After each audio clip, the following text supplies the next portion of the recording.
स्तंभ से भरा हुआ है। कौआ कपट रूप है। कौए को काक समान पाक रिपुरीति, छली मलिन कतहु न प्रतीति, ये कौए का लक्षण है। तो कौआ कपट रूप है और गिद्ध लोभ रूप है। गिद्ध जो है लोभ रूप है। आकाश में बहुत ऊंचे गिद्ध उड़ता है, लेकिन ऊंचे उड़ने का अभिप्राय क्या है? ऊंचे उड़ने का और कोई अभिप्राय नहीं है। वो जितने ऊंचे उड़ता है उतने दूर के सड़े हुए मांस को पृथ्वी पर वो देखता है। तो पृथ्वी पर पड़ी हुई मांस की तलाश में गिद्ध इतने ऊंचे उड़ता है। इसलिए जो लोभी लोग हैं, लोभ मन ही नचाओ कपिजों गले आशा डोरी, बात कहूं बनाए बुद्धिजों भर विराग निचोर। जो जितने लोभी होते हैं उतने लंबी लंबी बैराग की बात करेंगे, क्योंकि जिससे लोग ये समझ लें कि इनको अब कुछ नहीं चाहिए। तुलसीदास ने लिखा है कि जो जितना लोभी होता है उतने विराग की बात करता है, जिससे लोग सोचे अब इनको कुछ नहीं चाहिए, इसलिए अब इनको तो दो, इनको कुछ चाहिए नहीं। तो ये भी एक टेक्ट है। तो तुलसीदास ने कहा कि ये लोभ जो है ये गीध है। वेद में भी आया ना, मां गृधा का सुसिद्धनु। मैंने इसकी व्याख्या आप लोगों को सुनाई। मां गृधा का सुसिद्धनु, गिद्ध मत बनो, गिद्ध दृष्टि मत बनाओ, धन किसका है विचार। तो जहां बस काक कंक, काक माने कौआ, कंक माने गिद्ध, बक माने बकुला, ये तीनों भी व्याख्या। और सूकर को उन्होंने काम का, काम का, काम जो है, काम गंदा और अच्छा कुछ नहीं देखता, वो जाकर उसको सब, तो काम रूपी सुअर जिस हृदय में लौट रहा है, हृदय रूपी सरोवर में, फिर वहां भगवान रूपी मान क्या बोलते हैं, राजहंस नहीं आते। जहां बस काक कंक बक सूकर तह मराल की नहीं आवे, वहां कैसे हंस आ सकता है। इसलिए जो भगवान को अपने हृदय में बुलाना चाहें, पहले उनको हृदय को खाली करना पड़ेगा, हृदय को साफ बनाना पड़ेगा। जिस हृदय में ये सब बैठे हुए हैं उसमें भगवान नहीं आ सकते। एक महात्मा एक कथा सुनाया करते थे, बड़े तत्वज्ञ संत थे, भिक्षा में जाया करते थे, नारायण हरि करते तो माताएं लाकर रोटी दे देती, खाते चले आते। एक दिन एक घर में गए, नारायण हरि किया, दरवाजे पर उस माँ ने निकल करके घर की गृहिणी ने भिक्षा दिया और कहा, भगवान आप मुझे भी कुछ ज्ञान देते जाओ। कहा ज्ञान? बोले हाँ। कहा वहां कल आएंगे, कल देंगे ज्ञान तुम्हें, आज तो नहीं। ठीक है, वो खुश हो गई, कल स्वामी जी आएंगे हमें ज्ञान देंगे। तो दूसरे दिन स्वामी जी जब भिक्षा में गए तो माँ ने बड़ा सुंदर आज ज्ञान मिलेगा स्वामी जी से, उसने खीर वूर बना करके रखा। तो जब स्वामी जी गए भिक्षा में तो उनका जो खप्पर था उसमें थोड़ा सा धूल मिट्टी उठाकर उसमें डाल दिया और नारायण हरि की उसके दरवाजे पर जाकर, तो दौड़ दौड़ कर गई, वो खीर लेकर के आई महात्मा जी के सामने। जब खीर डालने लगी उन्होंने अपना खप्पर आगे कर दिया, देखा तो अंदर मिट्टी थी खप्पर में। उसने कहा, अरे महात्मा जी इसमें खीर कैसे पड़ेगी? कहा क्यों, क्या हो गया? अरे कहा इसमें तो मिट्टी है, इसमें गंदी चीज है, मिट्टी है, इसे साफ कर लें तो इसमें खीर डालें। तो उन्होंने कहा, भैया मेरा ज्ञान तेरी खीर से भी घटिया है। यदि तुम अपने कूड़े भरे हृदय में मेरा ज्ञान लेना चाहती है तो मेरे इस मिट्टी भरे पात्र में खीर अपनी नहीं डाल सकती तू। क्या समझे? यदि हृदय में अनेक प्रकार के विकार भरे हुए हैं फिर भी हमें भगवान का ज्ञान चाहिए। भगवान का ज्ञान इतना घटियाती वस्तु है जो कि तुम्हारे इस कूड़े से भरे हुए हृदय में हम दे दे। तो ये कहानी महात्मा सुनाया करते थे। तो मैं आप लोगों को ये बता रहा था कि स न कामे माना निरोध रूपत्वात्, भक्ति कामना रूप नहीं है, निरोध रूप। इसीलिए भगवान ने गीता में भी कहा है और रामायण में भी कहा। गीता में 12वें अध्याय में बताया कि मेरा भक्त कौन हो सकता है। ये 12वां अध्याय भक्ति का अध्याय है, उसका नाम है भक्ति योग है। उसको पढ़ो और भगवान ने अपने भक्तों के लक्षण गिनाए और उनमें से रोज उनको नोट करके लिख करके लगा दो अपने दरवाजे पर, और ये देखो कि उसमें से कौन सा लक्षण आया अपने में। यदि एक भी लक्षण उसमें से आ गया तो समझ जाना कि हाँ, ये समझ जाना कि भगवान जो है अब तुम्हारे हृदय में निवास करने की योजना बना रहा है। लगा देना चाहिए लिख करके भक्ति के लक्षण जो है श्लोक लिखने से कुछ नहीं होगा, ना ना। हिंदी में उसका लक्षण लिख दे, 1 2 3 4 ऐसे करके, और उसमें से देखता रहे कि इसमें से कौन सा अपने अंदर आया है। और यदि एक भी आ गया तो बहुत अच्छा, धन्यवाद, बहुत अच्छा हो गया। ये गीता के 12वें अध्याय में।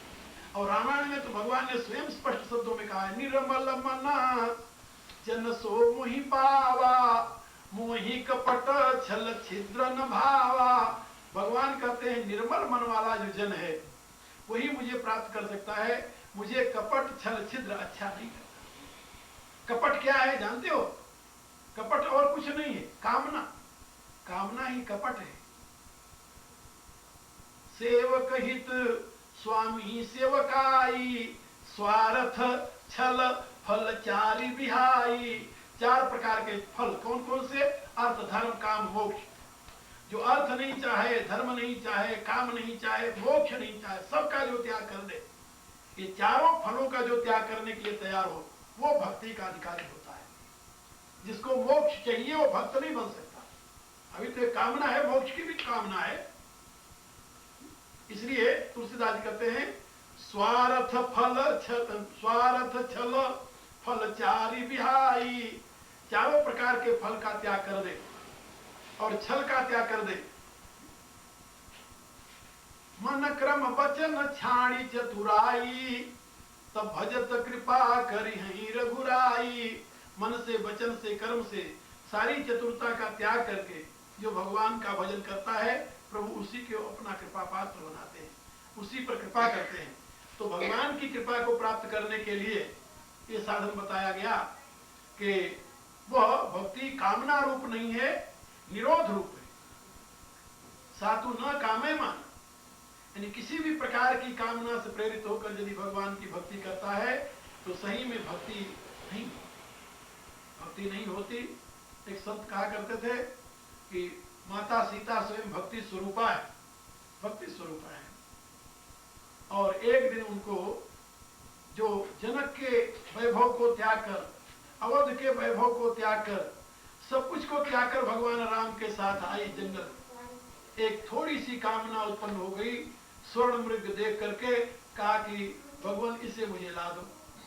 स्वर्ण मृग देखा और कहा इसे ला दो।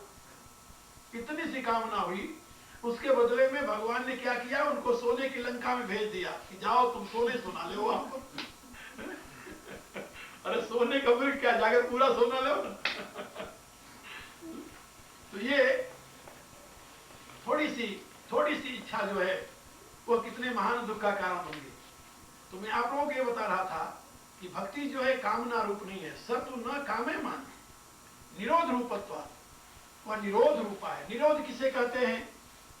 निरोध माने क्या? यहां पर पतंजलि ने अपने योग शास्त्र का लक्ष्य ही यही बताया। उन्होंने कहा अथ योगानुशासनम, कहा अब योग की व्याख्या करने जा रहा हूं। कहा योग क्या है? तो उन्होंने योग की व्याख्या में बताया कि योग चित्त वृत्ति निरोध, चित्त की वृत्तियों का निरोध ही योग है। और यहाँ पर नारद जी भी यही कहते हैं कि वह भक्ति जो है निरोध रूपा है, यानी किसी भी प्रकार की वासना को चित्त में न आने देना ही निरोध है। किसी भी प्रकार की वासना से चित्त का स्फुरित न होना ही निरोध है। और यहाँ इन्होंने निरोध की व्याख्या कर दी आगे, निरोधस्तु लोक वेद व्यापार न्यास। लौकिक व्यापार और वैदिक व्यापार दोनों प्रकार के व्यापार का त्याग कर देना ही निरोध है। वही जो योग में निरोध की व्याख्या है वही व्याख्या यहाँ भी है। चित्तवृत्ति निरोध, चित्त में लौकिक व्यापार का पूर्ण नहीं होना चाहिए और वैदिक व्यापार का भी पूर्ण नहीं होना चाहिए। यहाँ पर वैदिक व्यापार का भी निराकरण किया है। लोक वेद व्यापार न्यास। लौकिक व्यापार क्या है? लौकिक व्यापार तो लोक का व्यापार है, जिसको आप लोग अच्छी प्रकार से जानते हो। दुनिया के व्यापार को, दुनिया के धंधे को, ऐसे समझ लो, दुनिया के व्यवहार को जिसने पूर्ण रूप से त्याग दिया है। और वैदिक व्यापार क्या है? वेद के कर्म कांड को। वेद में बताया गया कि ये करो तो ये स्वर्ग मिलेगा, तुम ब्राह्मण हो तुम्हारे लिए त्रिकाल संध्या जरूरी है, तुम्हारे लिए, तुम गृहस्थ हो तुम्हारे लिए पंच यज्ञ जरूरी है। तुम ये हो, तुम्हारे लिए ये करना जरूरी है। ये जो वेद के निर्देश हैं वो वेद के व्यापार है। कर्मकांड में समझाया गया है कि वैदिक व्यापार जो है वो किसी को त्यागना नहीं चाहिए, किसी भी अवस्था में त्यागना नहीं चाहिए। वैदिक व्यापार जरूर करते रहना चाहिए गृहस्थ धर्म के पालन में। यहाँ पर भगवान नारद बता रहे हैं कि नहीं, लोग वेद व्यापार न्यास, लोग व्यापार और वेद व्यापार दोनों का जब पूर्ण रूप से त्याग कर दे तो उसे निरोध करते हैं। लौकिक व्यापार त्याग दिया, अब दुनिया में कुछ नहीं चाहिए, कुछ नहीं चाहिए। दुनिया में भी कुछ चाहिए जब तक, तब तक फिर भगवान नहीं चाहिए। एक बात याद रखो, दुनिया में जब तक कुछ चाहिए तब तक भगवान नहीं चाहिए, और वैदिक मर्यादा में कुछ चाहिए तो भगवान नहीं चाहिए। ये दोनों है, लौकिक व्यापार और वैदिक व्यापार, दोनों प्रकार के व्यापार को पूर्ण रूप से त्याग देना ही निरोध है। ये तो बहुत ऊंची अवस्था की बात है। तो ये नारद भक्ति सूत्र जो है ये सिद्धा भक्ति की बात करता है, साधना भक्ति की बात नहीं करते। ये भक्ति का जो यथार्थ रूप है, जिस भक्ति की महिमा गीता में, जिस भक्ति की महिमा भागवत में, जिस भक्ति की महिमा रामायण में तुलसीदास जी ने कहा, उस भक्ति की बात करते हैं। दुनिया भी चलती रहे और भगवान का प्रेम भी चलता रहे, ऐसी बात नहीं है। यहाँ तो एक तरफ वाली बात है। एक बात शायद मैं कहानी सुनाया हूँ, एक क्या बोलते हैं, यहाँ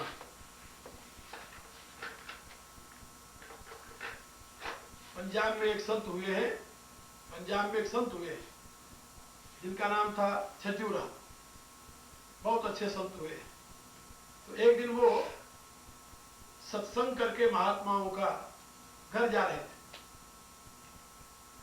सवेरे का समय था, सत्संग में भगवान की महिमा का वर्णन सुना, उधर से लौटे, घर जाना था जरूर, तो काम करना था। तो रास्ते में सोचते जा रहे थे कि भगवान को प्राप्त करने के लिए तो पूरी जिंदगी भगवान को लगाना चाहिए।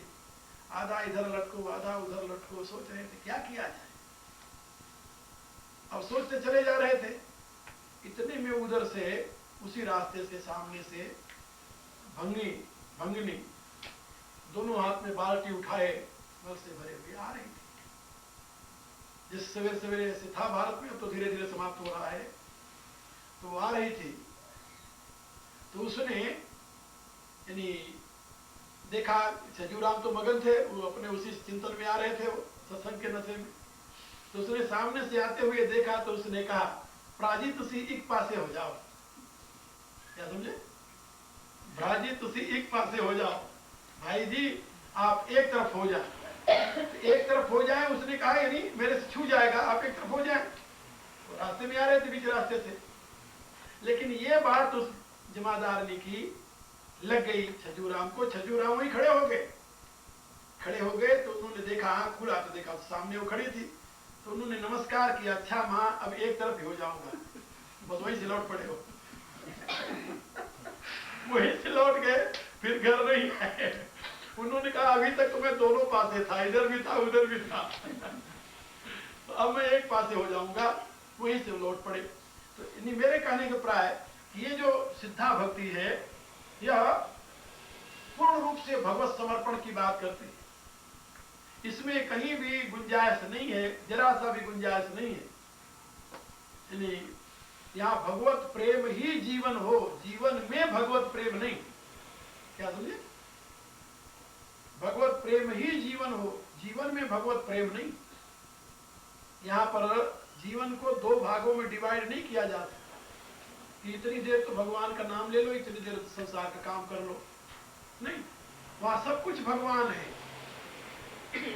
अब ये एक बहुत बड़ी समस्या होगी यदि ये मान लिया जाए कि निरोधस्तु लोक वेद व्यापार न्यास, लौकिक और वैदिक व्यापार का न्यास ही निरोध है, तो कल से सब काम छोड़ करके अपन बैठे भगवान के नाम पर। ये भी तो मुश्किल है। नहीं, ये नहीं होता। एक अवस्था होती है जिसमें ये हो जाता है।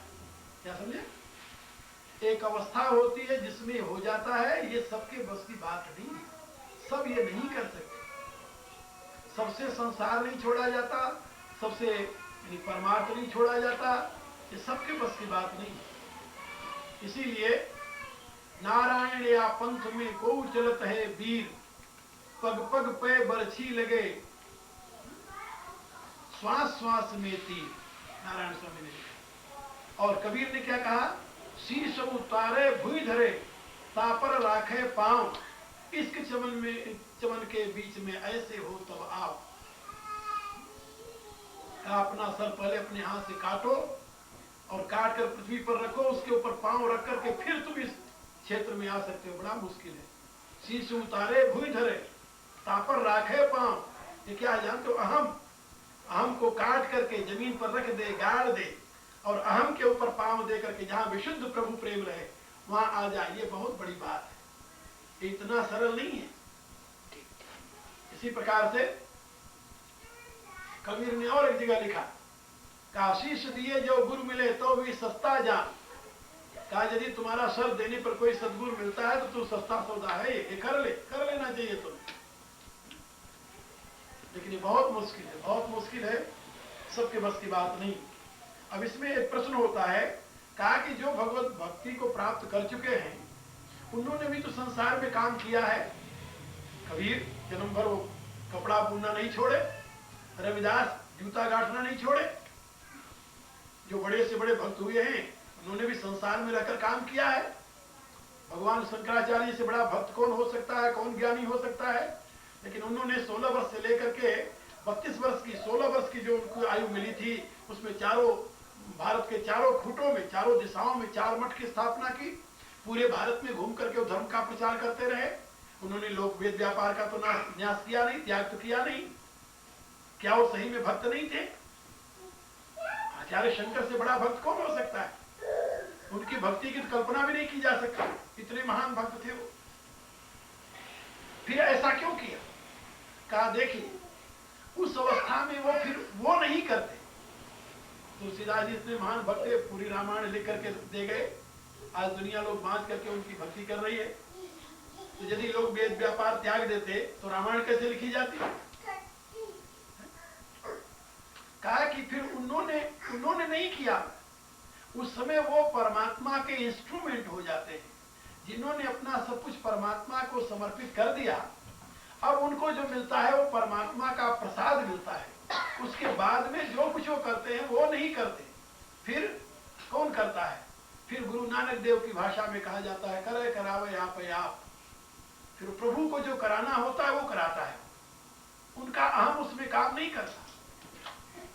क्या समझे? फिर उनका अहम नहीं रहता, उनका अहम रहता ही नहीं। काम कौन करेगा? फिर उनका न कोई पाप रहता है, न कोई पुण्य रहता है, न कोई धर्म रहता है, न कोई अधर्म रहता है, न लोक रहता है, न वेद रहता है। वो जो कुछ कर रहे हैं प्रभु की इच्छा, केवल निमित्त मात्र होकर के करते हैं। जैसे पहले अर्जुन युद्ध करने के लिए जा रहा था। देखिए इन बच्चों को यहाँ से हटाओ, बिल्कुल बाहर ले जाओ। दोनों ही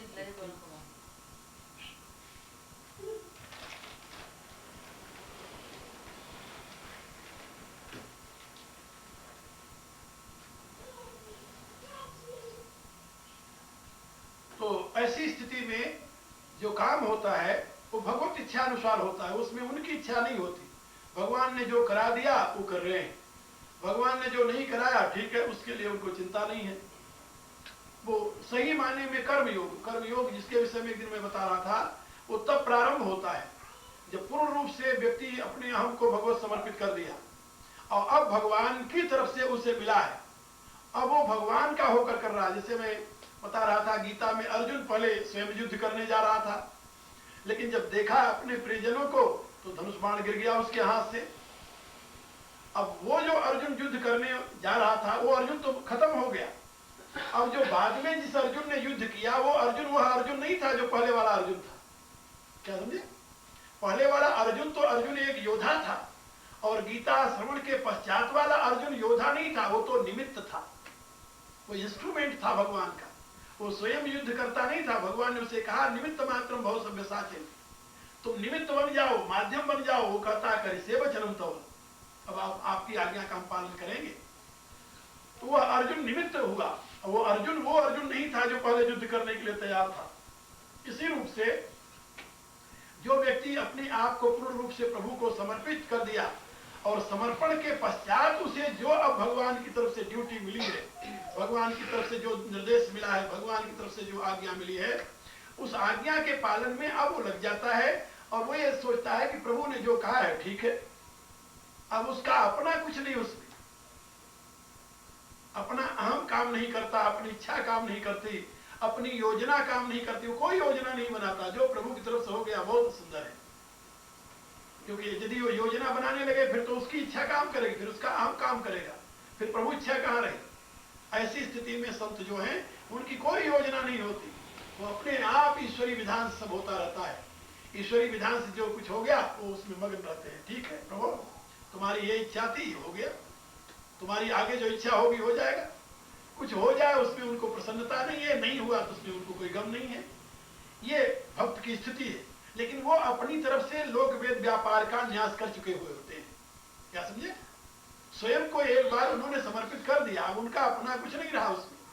अब ये भी देखना होता है कि सही में अहम का पूर्ण रूप से समर्पण हुआ है वा नहीं, इसका परिणाम क्या है, यानी इसकी निशानी क्या है, इसका चिन्ह क्या है, पहचान क्या है। पहचान ये कि काम के बन जाने पर खुशी तो नहीं हुई है तुम, और काम बिगड़ जाने पर रोना तो नहीं आया। यदि काम के बिगड़ने पर दुख हो रहा है तो ईश्वर इच्छा से काम नहीं, फिर तुम अपनी इच्छा से काम कर रहे थे। और काम बन जाने पर तुम्हें प्रसन्नता हुई तो तुम अपनी इच्छा से काम कर रहे थे, ईश्वर इच्छा से काम, क्योंकि तुम काम किए इसकी तुम्हें प्रसन्नता है। प्रभु इच्छा पूरी हुई, इसमें प्रसन्नता तो दोनों अवस्थाओं में होना चाहिए। काम बन गया तो भी खुश रहो, काम नहीं बना तो उससे ज्यादा खुश रहो, क्योंकि काम नहीं बना इसका अभिप्राय ईश्वर इच्छा पूरी हुई। हो सकता है उस इच्छा में तुम्हारी इच्छा मिली हो। ये जो दो स्थितियां हैं कि मनुष्य के जीवन के यथार्थ को दर्शाती हैं। काम बन गया तो बहुत अच्छा, ईश्वर को प्रियता बन गया, और नहीं बना तो उससे बहुत अच्छा, ये ईश्वर की इच्छा पूरी हुई। हमारी इच्छा तो उस ईश्वर की इच्छा के साथ मिली थी, यदि पूर्ण हो जाती तो हमारी भी इच्छा पूरी होती, ईश्वर की भी होती। लेकिन अब नहीं बना तो इसका अभिप्राय ईश्वर की इच्छा पूरी हुई, हमारी इच्छा नहीं पूरी हुई। बहुत अच्छा हुआ, प्रभु की इच्छा पूरी हुई, उसमें हमें प्रसन्न होना चाहिए। यह दृष्टिकोण है भक्त का। इसलिए यहां पर बताया कि निरोधस्तु लोक वेद व्यापार न्यास। निरोध उसे कहते हैं जिसमें लोक व्यापार और वेद व्यापार दोनों प्रकार का व्यापार त्याग दिया। अब लौकिक वैदिक व्यापार कुछ नहीं रहा। एक कवि ने बड़ी सुंदर कविता लिखी है, बहुत सुंदर कविता है। मैं कभी कभी उसे साधना काल में गाया करता था और हमें बहुत प्रिय थी वो कविता। उसमें उसका कथन है, हम अब सब पंथन ते न्यारो, हम अब सब पंथन ते न्यारो, गई लीनो अब प्रेम पंथ हो, सकल पंथ तज प्यारे, हम अब सब पंथन ते न्यारे। हे प्रभु, अब मैं तुम्हारे प्रेम का पंथ पकड़ लिया है, सारे पंथों का त्याग करके, इसलिए अब मैं सब पंथों से अलग हो गया। कहा कि सारे पंथ से तुम अलग हो गए तो वेद शास्त्र पुराण ये जो कहते हैं इनकी बातें, वो कहता है कि नहीं, इनकी बातें मेरे बस की नहीं है। नहीं कराए सकें षड दर्शन, दर्शन मोहन तेरो।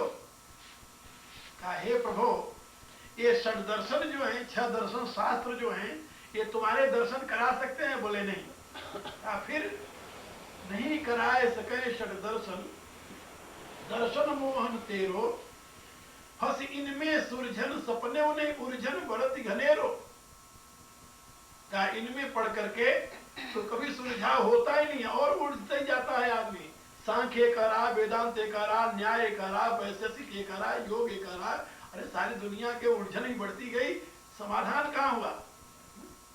का सूत्र ग्रंथ ये नहीं निरुआरे, विरह ग्रंथ प्रिय तेरी, फंस इनमें सुरझन सपने उन्हें उर्झन बढ़त घनेरी। का ऐसे सूत्र ग्रंथों में पढ़ करके भी ये तुम्हारे विरह की ग्रंथि को नहीं निर्वारित करते, नहीं अलग करते, ये भी अलग और उलझन पैदा करते रहते हैं। और कहा कि ये वेद का सब पंथन से परे पंथ एक प्रीतम प्रेम सगाई, ताकि धर्म अधर्म व्यवस्था को निस्मृति कर पाई। कहा जो प्रीतम के प्रेम की का संबंध है वो समस्त समस्त संबंधों से परे की बात है, तो स्मृतियां उसकी क्या व्यवस्था करेंगी? वो कहता है इसी प्रकार से, हे प्रभु, अब मैंने इसलिए सारे वेद, शास्त्र, पुराण, स्मृति सबको छोड़ दिया और इन सबको छोड़ करके अब मैंने एक ही रास्ता अपनाया है तुम्हारे अखंड प्रेम का। मेरी इल्लत है मोहब्बत, मोहब्बत मेरा मजहब इश्क है। खाक हूं मैं काफिरों में, खाक दीदारों में हूं। वो कहता है मेरी इल्लत है मोहब्बत, मेरी एक ही इल्लत लगी है। इल्लत माने जानते हो ना? इल्लत आदत, इल्लत पड़ गई, इल्लत पड़ गई माने अभ्यास हो गया, आदत पड़ गई। तो मेरी इल्लत है मोहब्बत, मेरा मजहब इश्क है, प्रेम ही मेरा मजहब है और इल्लत मेरी आदत है मोहब्बत करना। इसलिए खाक हूं मैं काफिरों में, खाक दीदारों में हूं। न तो मैं काफिर में हूं, यानी नास्तिकों में रह गया, और न तो मैं आस्तिकों में रह गया, मैं तो दोनों से खत्म हो गया। ये जो जिसकी स्थिति आ गई, भगवत प्रेम में जो निमग्न रहने लगा, उसके लिए फिर दुनिया का कोई ऐसा विधान नहीं जिसको कि वो पकड़ करके बैठा है। यथार्थ भगवत प्राप्ति के लिए, यथार्थ प्रेम के लिए तुझे सारे बंधनों से ऊपर होना होता है। इसलिए यहाँ पर नारद जी ने बताया, सा न कामे माना निरोध रूपत्वा निरोधस्तु लोक वेद व्यापार न्यास। और अगले सूत्र में उन्होंने 9वें में बताया, तस्मिन अनन्यता तद विरोधी सु उदासीनता। तस्मिन माने उस परमात्मा में, उस परमात्मा में पूर्ण रूप से अनन्य भाव हो और उसके जो विरोधी तत्व हैं उनसे उदासीन भाव। तस्मिन अनन्यता तद विरोधी सु उदासीनता। परमात्मा विरोधी जितने तत्व हैं उनसे उदासीन, उनसे द्वेष न करे। द्वेष करेगा तो फिर आगे नहीं बढ़ेगा। उनसे उदास, ये साधन बताइए। सबसे पहले लोक वेद व्यापार अन्यासा, फिर तस्मिन अनन्यता तद विरोधी सु उदासीनता। परमात्मा में पूर्ण अनन्य भाव। अनन्यता किसे कहते हैं आगे उसकी व्याख्या करेंगे।